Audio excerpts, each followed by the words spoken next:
Кеше жұмада мешітке бардық. Мешіттің ішінде кәдімгі анау мына жақта жуынатын бөлмелер, мына жақта аяқ киім қоятын бөлмелер, мына жақта сол мешіт құлшылық жасайтын жер. Сода бір өтіспе дәлізде адамдар кәдімгі отырып аяқ киімін шешетін орындықтар қойып қойыпты. Сол жерге кәдімгі қағаз жапсырып қойыпты. Бұл арада саясат талқыланбайды деп аң-таң қалып қалдым.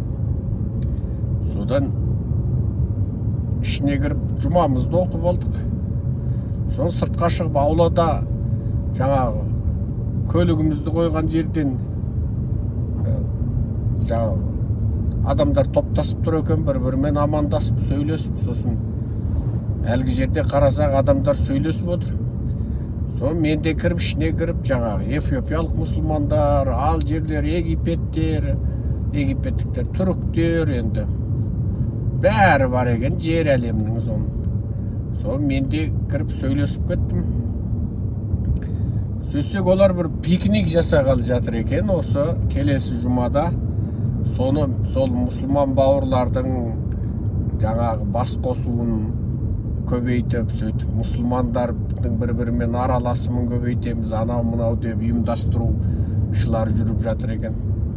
Сөйтсе әлгі жерде әңгімеден әңгіме болып, содан ары қарай саясатқа кетіп, қашанғы шашылып жүреміз, үлкен ұйым боламыз деп әлгілер сөйтіп жатыр екен. Сөйтсе бір үндістандық жігіт келді де, ананы қараңдар деді.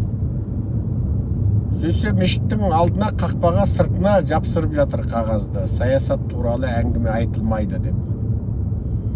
Сонымен әлгі жерде қалғандар неге дейді. Мынау мешіттің сырты жарайды, мешіттің ішінде біз саясат туралы әңгіме айтпаймыз. Мынау территория Американікі ғой дейді. Американың территориясының сыртында біз не айтамыз, сен килігетін нең бар деп әлгі жерде мешіттің қызметкеріне ұрсып ана қағаз жыртып тастады. Олар айтты, сендер ана жерде ана адамдар аяқ киімін шешетін, ана-мына отыратын жерде жарайды, саясат туралы талқы болмасын дедіңдер. Жарайды, ол мешіт сендердің территория. Мынау жер сырт қой дейді.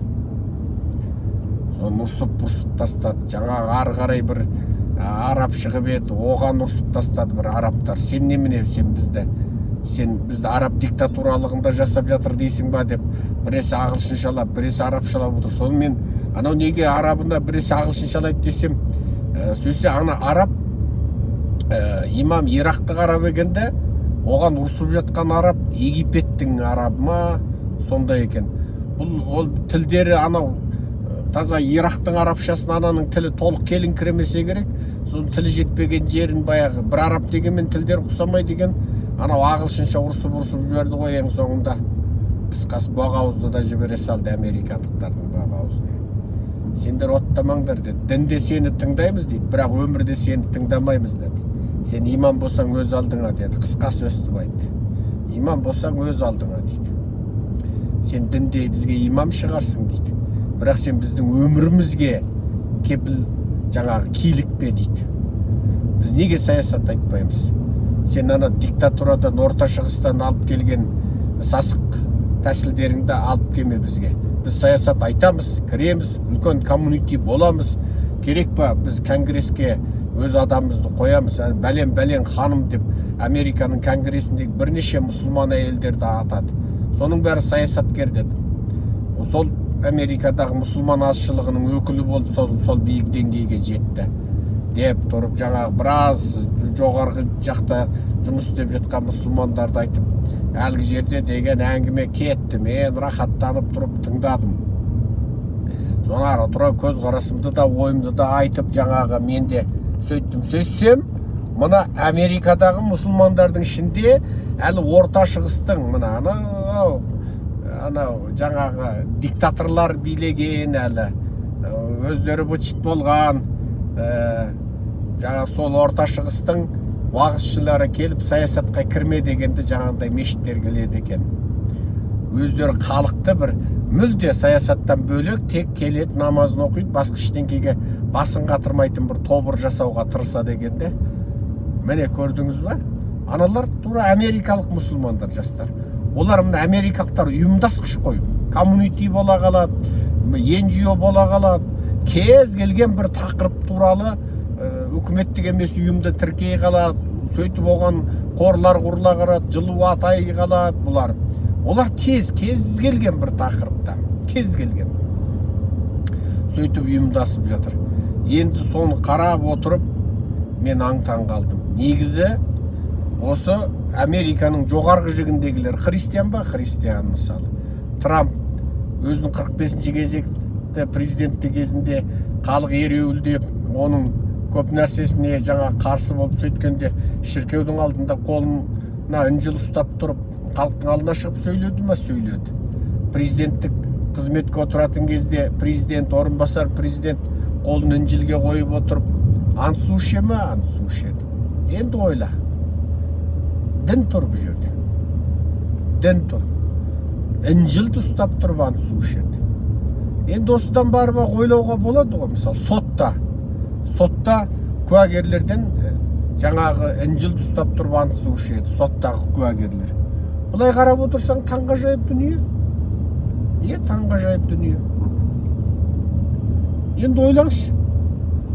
Американың ақшасының өзінде біз сенетін Құдайдың атымен деген жазу тұр. Американың ақшасында сол жазу тұр. Қараңыздар доллардың бетін. Құдай деген жазу тұр. Сондықтан осы Американың өзінде тұрып, жаңағы саясатқа кірмейік деген орта шығыстық анау саясат тек бір топ жоғарғы жақтағылардың шаруасы, біздің шаруамыз емес. Ана бір топ өзі ерекше балшықтан ерекшеленіп, Құдай бөлек жаратып қойғандар ғана, солар ғана билесін, солар салығасын, солар ұрласын, солардың баласы әкесінен қалған таққа мұрагер болсын, солар жесін, солар өзі білсін, өзі шешсін, солар бас шапсын, солар жаңағы кісі өлтірсін. Біз тек тоңқаңдап отыра берейік дейтін ұғымды Американың өзіне тықпалағысы келмеді. Америкадағы еркіндік тәрбиесін көрген жаңағы жастар талап жеп тастады. Ана қағазын жұлып алып тастады. Сен мешіттің ішінде ғана сөйле бізге дейді. Біз дінде сені тыңдасақ тыңдаймыз дейді. Бірақ мынау құлшылықтан басқа кезде сен біздің ісімізге кірікпе дейді. Қатты жаман ұрсып айтып тастады. Айғай-шу болды. Мен негізі телефонды алып шығып түсірейін дегем. Сөйтіп едім, жаңағы қасымдағы жолдастар болды, түсірмей-ақ қойшы, айғай-шуымызды деді. Жарайды деді. Мен де енді айғайласып бір-біріменен енді бақырысып, шақырысып, арабтардың дауыстары енді онсыз да қатты, жаңағы ала-қала деп айғайласып кеткені мен де енді бір тура отқа май құйғандай түсірмейін дедім. Өзімді бір ыңғайсыз сезінеді екенсің. Бірақ қатты разы болдым. Анығында сол. Мысалы мен мал дәрігер бойынша тыңдауыма болады. Мал дәрігер. Малым ауырып қалса, сиырым жөтеліп қалса, атымның іші өтіп қалса, ешкім жаман түс көріп қалса, тауығым депрессияға ұшырап қалса, мен мал дәрігерімен кеңесуіме, оның кеңесін алуыма болады. Бірақ жүрекке операция жасайтын кезде мал дәрігерінен кеңес алудың керегі жоқ. Ол жүрек қой, ол кардиологты тыңдау керексің. Дұрыс па? Ал менің еккен алмам жүзіміме құрт түссе, онда мен бағбаннан сұрауым керек. Оның өзінде де сол өсімдіктердің құрттарын қалай шешеді, насекомдардың зиянынан қалай құтылуға болады, соның маманынан сұраймын. Бірақ ол кезде жаңағы мал дәрігеріне кардиологты тыңдауымның керегі жоқ. Енді қатыным туғалы жатса, онда оны жаңа бағбанға апарам ба? Жоқ. Мал дәрігерге апарам ба? Жоқ. Кардиологқа апарам ба? Ол да келмейді. Оны арнайы туытты оқыған және соның тәжірибелі маманымен сөйлесуім керек. Көлігімді тексертуім үшін көлікті оқыған, соны істеген тәжірибесі бар. Ал интернет оны интернеттің маманымен тура сол сияқты. Қаржынышы барып кардиологпен қаржы туралы ақылдасам ба? Жоқ. Қаржыны финанс, экономист мамандармен. Мысалы, саясаткерлермен. Сондықтан қазақтар әр нәрсені өзінің маманына тыңдаған дұрыс. Дін ба болды сол. Дін ұстанғанда солар тыңда. бірақ ол сенің бүкіл өміріңді меңгермеуі керек. Сен тіпті қатыныңмен қандай қатынаста боласың, оның пәтуасын тыңдауың міндет емес. Саясатта соны тыңдауың міндет емес. Олар саясатты қақпайды ғой, олар маман емес қой. Бірақ олар енді жеп отырған ана наннан айырылмас үшін ана биліктің ит аяғынан жуынды ішіп отырғаннан кейін саясатта нең бар деген теріс үгіттерін жүргізеді. Бірақ дінде ол бар ма? Дінде жоқ. Міне. Сондықтан әр нәрседе қазақ өзінің маманын тыңдаңыздар. Мысалы отырып алып бір әнші, бізде ана оңбаған Қайрат Нұртас АЭС құптап шыға келді. Жорт деген ойбай деп қалды. Қайрат Нұртас физик емес қой. Сөйтсе биліктің ұрғашы сұлу маймылы Меруерт Түсіпбаева АЭС-ге қарсымын деп айтып тұрып, бірақ АЭС-ге дауыс беруге барыңдар дейді де, референдумға. Сөйтсе біз алдадық қалыппыз оған. Оны мен қиып әдемілеп салыппын, оны Әблязов та салыпты. Мен сол Меруерт Түсіпбаевтың видеосын көріп салған мен едім. Сөйтсек алданып қалыппыз. Оның мақсаты Меруерт Түсіпбаев көзін ашып жұмып, ол не істеп отыр екен десек, ол сол халықты АЭС-ке жинаушы екен ғой. АЭС-ке жинаушы екен. Баяғы АЭС-ті көріңдер, халық бармай қалмасын АЭС-ке. Сосын жетім қыздың тойындай болып АЭС халық бармай қойғаны білініп қап жаңағы. Сендердің референдумға 99% халық қосылды дегендерің өтірік деп біреулер жаңағы айтпасын деп сол ал өзінше қарсы болып, бірақ халықты референдумға шақырған екен. Ол өзі қарсымын деп айтты. Астанада қазір 5 қазақты соттап жатыр. Бірақ соттағанда жаңағы саясатпен, қоғамдық жұмыспен кіріспейді, анау мынау деп соттап.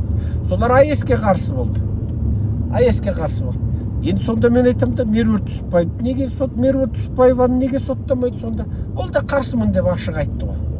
Бірақ референдумға бар деді. Жаңағы қазақтар олар да қарсымын деді. Сөйтсе оларды жаңағы заңсыз бірдеңе ұйым құрмақ болды, өкіметке қарсы болды, ақ көк дейді. Референдум деген сөздің өзі не қарсы боласың, не құптайсың, екінің бірі ғой. Сөйтсе билік аналарды соттап дейді. Мынау әңгіме осы жерден шығады да, жаңағы қазақтар барлық нәрседе осы әншіні саясат кезінде тыңдап, бишіні, жіңкешті өміріңде тыңдап, молдалар бір бүкіл әмбебап бүкіл дүниенің темасына жауап беретін сияқты тыңдап, сосын оны қолдан тұлға жасап, оны бір керемет тұлға қылып, White Wolf дейді, ақ қасқыр дейді. Ақ қасқыр дейді ғой, White Wolf. Бұл құдай біледі. Сол баяғы тайпалардың қойған атау. Сөйткенше, дін ба, хадис түсінгіңіз келді ма, болды тыңда. Аяттың тәпсірін тыңдағыңыз келді ма, болды тыңда. Керек па, ағылшын тілді ақпаратта, ағылшын тілді әлемде не бір жаңағы не дейді? Attention дейді. Не бір ағылшын тілді уағыз айтады. Ол жаңағы ағылшын тілінде уағыз айтатын имамдардың деңгейі біздің анау атын жаза алмайтын имамдардан әлде қайда жоғары. Жер әлемді кезіп шауып жүрген имамдар. Тыңдаңыздар. Сосын қазақтарға бұл кеңесімді айтудағы мақсатым жаңағы мешіттегі даудан шығып кетіп отыр ғой. Біз дінде сені тыңдаймыз дейді. Мешітте саған үйіміз дейді. Бірақ мешіттің сыртында сен бізге көсемсіме деді ғой. Саясат талқыламаңдар деген қағазды сыртқа жапсырып жатқан жерінен сөйтті. Көрдіңіздер ме? Себебі мұсылман бауырларды ұйымдастырайық деп, аналар коммунити болып ұйымдасып, америкалық стиль ғой, ұйымдаса қалады жаңағы. Олар бірлесіп бір ұйым құра қалады, ресми тіркеле қалады. Мына жерде жеке белсенділік Америкада өте жоғары. Америкада азаматтардың жеке белсенділігі. Мысалы, жаңағында ұйымдасқан азаматтар барып, ана соғыс болып жатқан жерлерге барып, азық-түлік таратады, Африкаға барып, кедей региондарға барып көмек көрсетеді. дәрігерлер өздері ұйымдасып барып, ана Африкадағы ауырып жатқандарды барып емдейді, оның қаржысы мына жақтағы сол ұйымның мүшелері жияды. Міне Америкадағы қоғамдық ұйымдардың мықтылығы сол. Жаңағы мұсылман бауырларда көрді, қараса, өзімен бірге оқыған христиандар, католиктер қалай жұмыс жасайды, қалай қайырымдылықпен айналысады, қалай халықаралық деңгейде жұмыстарға кіріседі, қалай өздерінің нанымдарын үгіттейді, қалай бір-бірімен бауырлас болып көмектесіп жұмыс жасайды, қалай жаңағы үкіметтік емес ұйымдар құрып, оны қаржыландырып, жаңағындай әлемдік деңгейдегі жұмысқа кіріседі, қалай сайлауда бірімен бірі ұйымдасады. Сайлауда дегенің енді жаңағы NGO-ларың, үкіметтік емес ұйымдар деген бірінен кейін бірі тіркеліп, үгіт насихат деген жүріп, Америкада саяси өмір деген қыз қайнап кетеді. Соны жаңағы мұсылман бауырлар үйренген. Америка халқының саяси белсенділігін енді ислами формада жүргізбекші. Өстіп келесі жұмада пикник өткіземіз, бауырластық өткіземіз, ұйымдасамыз, жаңағы кәдімгі бір коммунити деген не дейді, бір қауым болып қалыптасамыз деп кәдімгідей әне жерде қағаздары бәрін таратып жүр екен. Міне, мен енді соны өз басым көріп отырып қатты разы болдым. Негізі исламды осы әбден диктатуралық көзқарастарын дінге тықпалап, біздің дінімізді, біздің исламды әбден бір тек диктатураны қорғайтын құралға айналдырып қойған сол диктаторлардың мына жүйесін біртіндеп осы Еуропа мен Америкада білім алған мұсылман жастар исламды солар құтқаратын сияқты. Себебі олар ендігәрі жаңа диктатураға көнгісі келмейді. Неге? Олар біліп отыр. Сен не Сауди Арабияның патшасы, сен кімсің сен? Қай Құранда, қай хадисте сенің шексіз билік иесі болуыңды қамтамасыз қылып қойыпты. Сен де бүлік тудырып, анау жаңағы Осман Түркі империясына қарсы тұрып, бүлік тудырып отыр, қарулы соғысып, керек десе Англияның өкіметінен қару алып, астасып отырып, бәленбай адамды өлтіріп, билікке келген сауда әулетісің. Олар да біліп отыр. Сондықтан өз биліктеріңді бұрмалаған хадис аяттарменен заңдастырып, халыққа тек үнсіз шартсыз бағын дегенді қойыңдар. Ол да мынау Египеттегі, Ирактағы диктатура, мысалы Саддамның диктатурасы, мынау Хезболланың диктатурасы, мына Башар Асадтың диктатурасы, қазіргі Ирандағы Хомейнидің диктатурасы, Түркиядағы Ердоғанның диктатурасы. Осы сияқты бүкіл мұсылман елдеріндегі диктатураны, әділетсіздікті, теңсіздікті осы Еуропа, Америкада білім алған жастар, әрі мұсылман, әрі саяси көзқарасы ашық, әрі мұсылман бірінші, және саяси көзқарас жағынан ашық ойлы, еркін ойлы. Олар осы исламды солар құтқарады. Исламды солар құтқарады.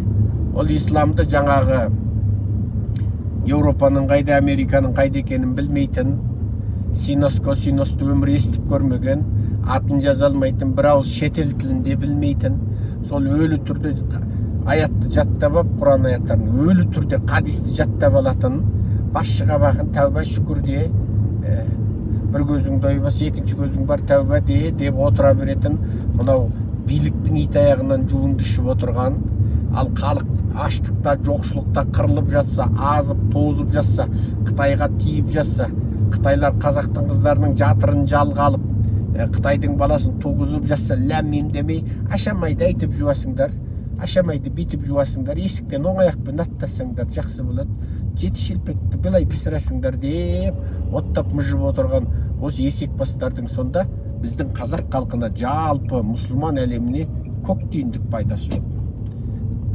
Қалай құлшылық жасауды үйренейік? Болды. Қалай құлшылық жасауды? Болды. Одан ары біздің өмірімізге олар келікпей ақ қойсын. Бізді жаңағы ләббәй бегім дейтін, бағынатын, үнсіз көнетін, тәуба шүкірде дейтін қылып олар бізді өздеріне шексіз диктатурасына бағындырмай ақ қойсын. Жақсы, аман сау болыңыздар. Құрметпен Серікжан Біләшұлы.